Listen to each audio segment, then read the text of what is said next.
Okay guys, it is time to talk about the best anime that's been coming out during the winter season of 2018, and no, that is not a joke, it is in fact the best anime you're ever gonna watch that came out during this winter season. The anime in question is of course A Place Further Than the Universe, a kind of a slice of life series but with an adventure theme to it. It's not really your typical slice of life where they're just hanging out in school, talking to each other, and it being kind of a comedy slash romance kind of series. It's nothing like that. This is, I mean, it does have some comedic elements to it, but it's not really a comedy. It's not a romance either, because there's really no male characters that are even remotely connected to these four girls. And that's quite what I like about it, because to be honest with you guys, I'm not really into romances a lot. Like, you wouldn't find me just searching for a romance anime and watch it, because it's just not my type of series. I really don't like it when romance is at the center of it all.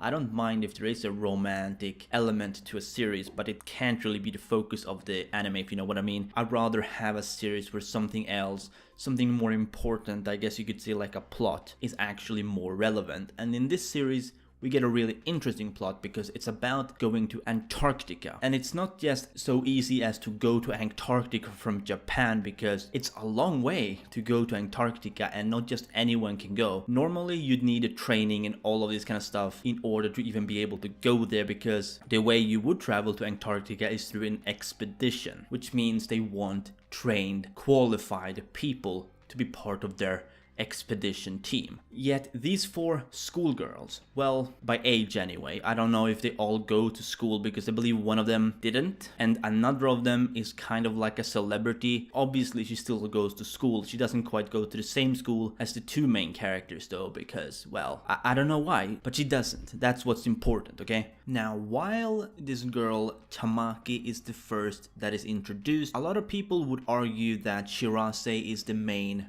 protagonist or the main character. I don't know if protagonist would work in the case of a slice of life, but both of these two are arguably the main characters. Let's just say that, because while Tamaki is the originally introduced character, Shirase is basically the key to them actually reaching Antarctica, because she has all of this money, but then she also happens to be the one who wants to go there. Tamaki doesn't really know what to do with herself. She wants to experience more, you know, she wants to do stuff before she's finished high school, and she's in her second year and still nothing has happened. And then she meets Shirase, and that's when things start to kick in, when Shirase actually proposes the idea of going to Antarctica, and we later find out why she wants to go to Antarctica, because Shirase's mother went to Antarctica and she went missing and is potentially dead. And because of that, that drives Shirase to want to go there, because she wants to know what it was about in Antarctica that made her mother want to go there, despite the fact that there is a huge risk going there in the first place. And along the way,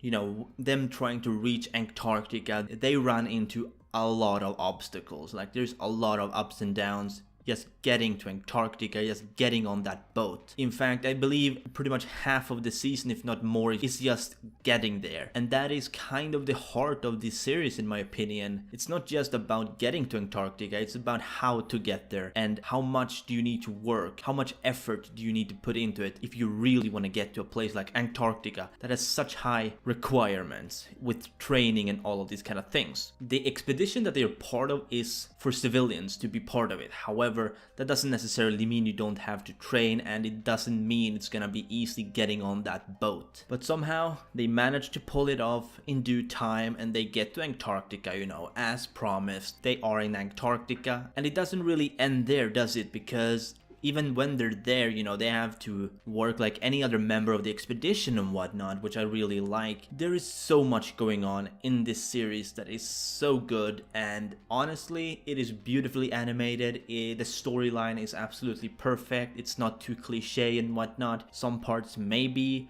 but as a whole, it really was a very satisfying story that had a very satisfying ending to it as well. The biggest plot point is of course between Shirase and her potentially dead mother. And what I really enjoyed about that whole thing is how at the very end of the series, pretty much, I believe it was episode 12 out of 13, we see how Shirase finds her mother's old laptop or iPad, was something like that. It basically a device where she could see her mother's email, and she manages to get into her email account. And this is essentially the peak of the series, because we see how Shirase has sent over 1,000 emails to her mother during the years that she have been missing her mother, ever since her mother went to Antarctica and she went missing. Shirase finds all of those emails being unread, and at that point okay, something really must have happened to Shirase's mother. It's not as cliche as you may have expected it to be. You probably expect her mother to be alive and have the girls suddenly find her at the end of the series, but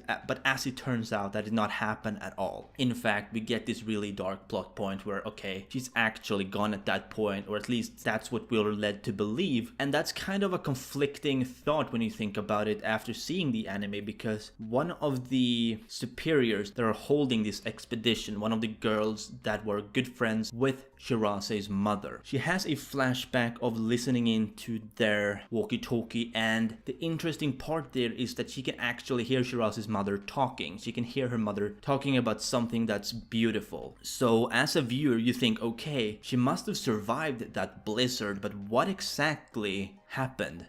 Is it possible she could still be alive even though it's been years since they left? Turns out we don't really know if she's alive or dead, but we can probably assume she's not alive anymore because, well, let's be honest, Antarctica is a very cold place and she was all alone for all of these years. The chances of her actually being able to survive on her own without any proper equipment and eventually, it's gonna get you somehow. You just don't know what's gonna take you. We don't know what took her, we don't know if something took her, we just know that she's probably not coming back. And at the end of the series, Shirase learns to accept that, and she finds out just what it was about Antarctica that made her mother want to go there. And at the end of the day, they got to see the Aurora Borealis, and that's kind of what they wanted to see. Well, that's what a lot of people hoped that they would see at the end of the series, and as it turns out, they did, which was really satisfying to me. They got to see the aurora with their own eyes, and it's not on video, it's nothing like that. It was very much the real deal. Last thing that I want to talk about is just how relatable these characters are, because while they're from different backgrounds and whatnot, we can really see some relatable elements going on plot-wise and character-wise. Like if we're looking at Hinata, for example, the very outgoing out of the four, she has these moments in one of the episodes, can't quite remember the number of the episode, but it's when she loses her passport, or so she thinks, and she doesn't want to worry everyone else, so she kind of conceals that information during that episode, or well,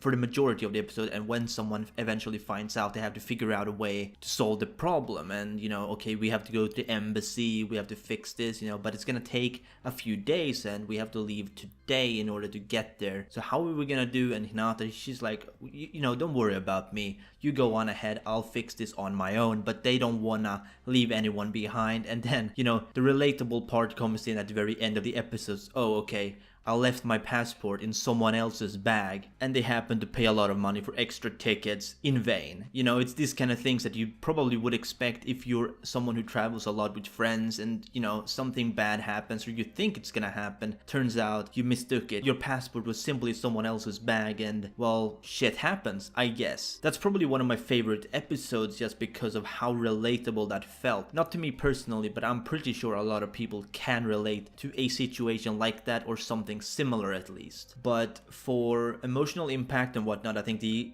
12th episode was actually the very best. It's the episode when Shirase ends up finding these emails. Despite the fact that I'm not really the type to cry or sob to anime and whatnot, it really did feel emotional, on the inside. It didn't really reach the outside of me. Like I said, I don't really cry to anime and stuff, but I could really feel the emotion of that episode. It was extremely impactful to the story, just finding out that her mother was in fact probably not alive, or at least gone in some shape or form. Well, I'm gonna end the video here, so let me know what you think down below in the comments. If you watched this anime, did you like it? I certainly love this anime. It's one of the best slice of life animes, if you could call it a slice of life. Basically a non-shonen or a non-seinen series that I have been watching. It is one of my absolute favorites of all time, not just this year. And as always, if you did, be sure to Detroit smash that like button if you enjoyed, and subscribe if you haven't already. This has been Chaotic Plus, and remember everyone, Toga is waifu, Toga is laifu.